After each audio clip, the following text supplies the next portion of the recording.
اس طرح کے جو ہمارے لیے حیران کن ہیں. اس میں ایسے کردار ہیں جو ہمارے لیے اور زیادہ حیران کن ہیں. وہ کردار جو اپنے ذہن سے کچھ بھی کر سکتے ہیں, جو آپ کے لیے کچھ بھی کر سکتے ہیں. یہ دنیا کا ایک نظام جو ہمارے اوپر موجود ہے, اس دنیا کے اوپر, جس میں ہم دیکھتے ہیں کہ ایک سلطنت ہوتی ہے, ایک حکومت ہوتی ہے, اس میں بادشاہ ہوتا ہے, وزیر ہوتے ہیں, سرکاری اعمال ہوتے ہیں, اس کے بعد نیچے اس کے اہلکار ہوتے ہیں. بالکل اسی طرح ایک نظام وہ ہے جو ہماری آنکھوں سے اوجھل ہے.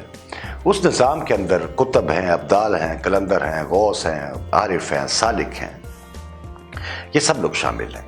اور یہ اس نظام کو چلا رہے ہیں جو ہماری عقل سے ماورا ہے, جو ہماری سمجھ میں نہیں آتا ہے. لیکن اس نظام کے پیرالل جو میں نے آپ سے عرض کی ہے کہ دنیا کا ایک نظام, اس کے پیرالل ایک نظام جو ہے وہ نظام ہے جسے ہم تکوین کی دنیا کہتے ہیں, جو ہماری آنکھوں سے نظر نہیں آتی. لیکن میں نے ابھی عرض کیا, اقبال کا شعر سنایا آپ کو, دل زندہ و بیدار اگر ہو تو بتدریج بندے کو عطا کرتے ہیں چشم نگراں. اور وہ بندہ ہی ہوتا ہے جس کو خالق و مالک وہ نگراں چشم عطا کر دیتا ہے, جو چیزوں کو جانچ لیتی ہے, ان کو بھانپ لیتی ہے اور ان کو دریافت کر لیتی ہے. کسی اہل نظر کا مل جانا, کسی صاحب حق کا مل جانا کسی کرامت سے کم تو نہیں ہے, کسی انعام سے کم تو نہیں ہے. ایسے لوگ دنیا میں موجود ہیں, ہمارے ارد گرد, ہمارے دائیں بائیں, ہمارے آس پاس, ہمارے بزرگوں کے روپ میں, ہمارے ماں باپ کے روپ میں, ہمارے کولیگز کے روپ میں, ہمارے ہم سفر کے روپ میں بے شمار لوگ ایسے ہیں. حضرت علی علیہ السلام کا ایک قول ہے کہ جس نے مجھے ایک لفظ بھی سکھایا اس نے مجھ پہ احسان کیا. سیکھنے کی جستجو ہمیں بہت کچھ سکھا دیتی ہے, اور علم ہمیشہ نفی سے شروع ہوتا ہے کہ مجھے نہیں معلوم. جب میں یہ کہتا ہوں کہ مجھے اس بات کا نہیں پتہ, تو میرے لیے علم کا دروازہ کھلتا ہے, اور جب دروازہ کھلتا ہے تو میں اس کے اندر داخل ہوتا ہوں اور میں خود کو ایک طالب علم محسوس کرتا ہوں. آپ نے بڑے بڑے علماء کرام کو, بڑے بڑے خطیب, بڑے بڑے دانشور لوگوں کو سنا ہوگا کہ ہم تو ابھی بھی طالب علم ہیں, اور حقیقت میں ایسا ہی ہے. انسان ساری زندگی طالب علمانہ زندگی گزارتا ہے. اس طلب علمی میں وہ بہت خاک چھانتا ہے, وہ در بدر جاتا ہے, کو بکو جاتا ہے, کوچا بے کوچا جاتا ہے, اس ملک سے اس ملک سفر کرتا ہے علم کے حصول کے لیے. علم کی کتنی فضیلت ہے یہ تو آپ مجھ سے بہتر جانتے ہوں گے. علم حاصل کرنا اور علم کو استعمال کرنا اور علم کا اپنے اوپر طاری کر لینا ایک وصف ہے. اور جن لوگوں کا ہم ذکر کتابوں میں پڑھتے ہیں, تاریخ میں ہمیں لوگ ملتے ہیں جنہوں نے ہم پہ احسان کیے ہیں اپنے علم کی بدولت, ان کو ہمارا خراج تحسین. پروگرام جہان حیرت میں میں کوشش کرتا ہوں کہ ہر دفعہ آپ کو ایک ایسی بات بتاؤں جو آپ محسوس کریں اور اس کو سمجھنے کی کوشش کریں. کہانیاں, قصے, داستان اور اس طرح کے جو کردار ہیں ہمارے ارد گرد بکھرے ہوئے, وہ سب ہمیں نظر تو آتے ہیں, لیکن کبھی کبھی دل نہیں مانتا. دل سوچتا ہے یہ کہیں دھوکہ نہ ہو, یہ کہیں فریب نظر نہ ہو, کہیں یہ سراب نہ ہو. لیکن واقعات آپ کی زندگی میں بھی بہت ہوں گے, میرے ساتھ بھی بہت کچھ ایسا ہوا کہ میں نے محسوس کیا کہ یہ کچھ ہٹ کے ہے, اس میں کچھ اور طرح کا عنصر شامل ہے. اس کے اندر وہ عنصر کیا ہے؟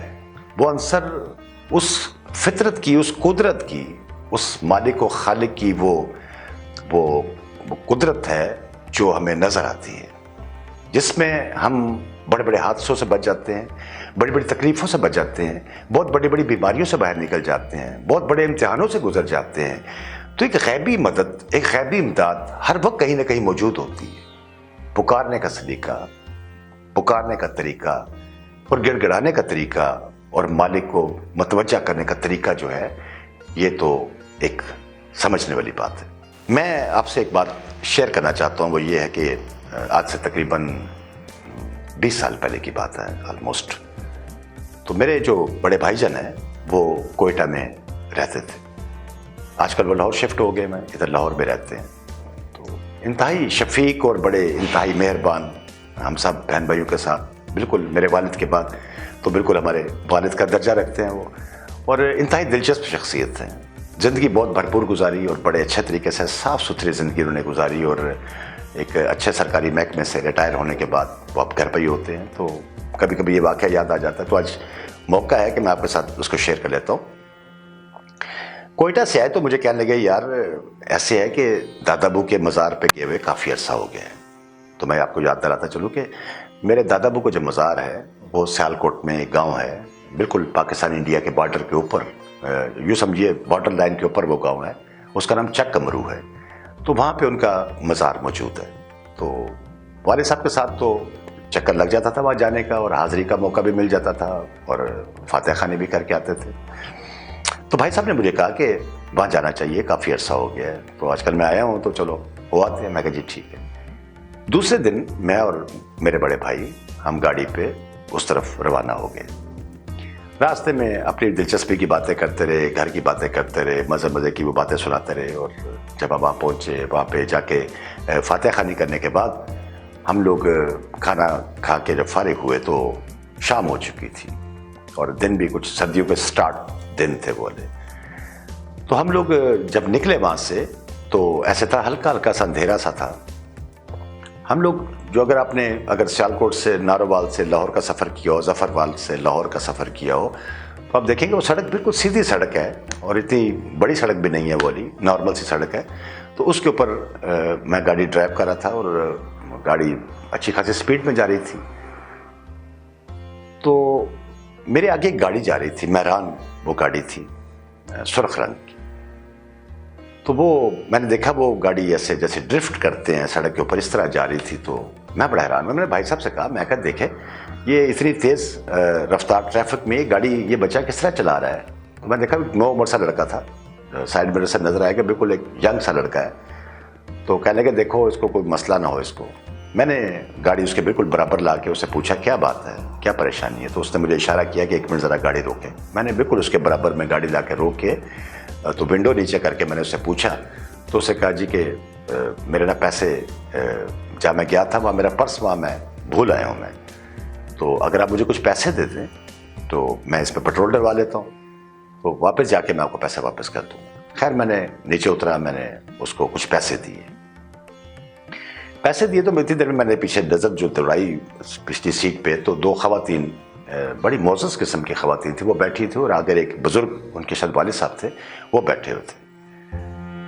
تو میں نے ان کو پیسے دیے تو وہ خاتون پیچھے سے بولنی پچھلی سیٹ سے کہ بیٹا اپنا نمبر دے دو تو گھر جا کے ہم تمہیں پیسے بھیج دیں گے. تو میں نے ان سے کہا میں کہ جی مجھے آپ سے پیسے نہیں چاہیے, آپ لوگ بس خیریت سے گھر پہنچے, دعا کر دیجیے گا ہمارے لیے.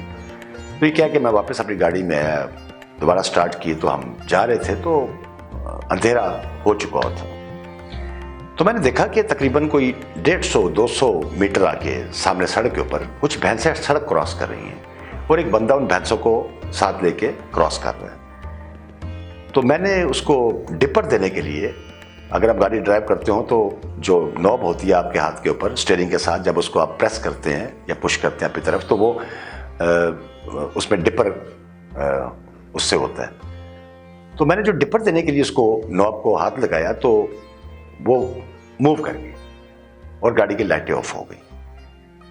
گاڑی کی لائٹیں آف ہو گئیں, میرے سامنے بالکل بلینک ہو گیا, اندھیرا ہو گیا, مجھے سمجھ نہیں آئی کہ کیا ہوا ہے. میں کچھ گھبرا سا گیا, لیکن گاڑی اسی رفتار کے ساتھ آگے چلتی رہی. آلموسٹ اس وقت میں تقریباً 80 کی سپیڈ پہ گاڑی ڈرائیو کر رہا تھا, میں بہت تیز رفتاری سے آ رہا تھا. تو مجھے نہیں سمجھ آیا کہ وہ جو کافی زیادہ بھینسیں جو سڑک کے درمیان میں تھی, میری گاڑی اس کے درمیان سے گزر کیسے گئی. گاڑی کے گزرنے کی دیر تھی, مجھے یوں لگا جیسے میرا سانس بند ہو گیا ہے. میں نے اپنے بھائی کی طرف دیکھا تو وہ سیٹ کے ساتھ ٹیک لگا کے بالکل گم سم بیٹھے ہوئے تھے. مجھے بڑی دھیمی سی آواز میں انہوں نے کہا, آج میرا ایک بات پہ یقین بڑا پختہ ہو گیا. میں نے کہا جی وہ کیا؟ کہتے اگر بے غرض اور بے لوث ہو کے کسی کی مدد کی جائے تو اللہ تعالیٰ ایسے حادثے سے بچا لیتے ہیں. مجھے ابھی تک سمجھ نہیں آ رہی ہے تم نے کیا کیا ہے. میں نے کہا جی مجھے تو خود سمجھ نہیں آ رہی ہے ہوا کیا ہے.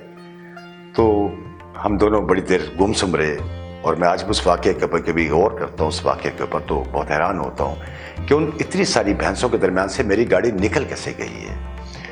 یہ میرا ذاتی واقعہ آپ سن رہے ہیں, ابھی بھی آپ کو سنا رہا ہوں تو میری آنکھوں کے سامنے وہ منظر دوبارہ چلنا شروع ہو گیا, جیسے ویژول ہوتا ہے کسی چیز کا, کہ بہت ساری بھینسیں سڑک کراس کرتی ہوں, آپ کی گاڑی اس کے درمیان سے نکل جائے بغیر کسی حادثے کے.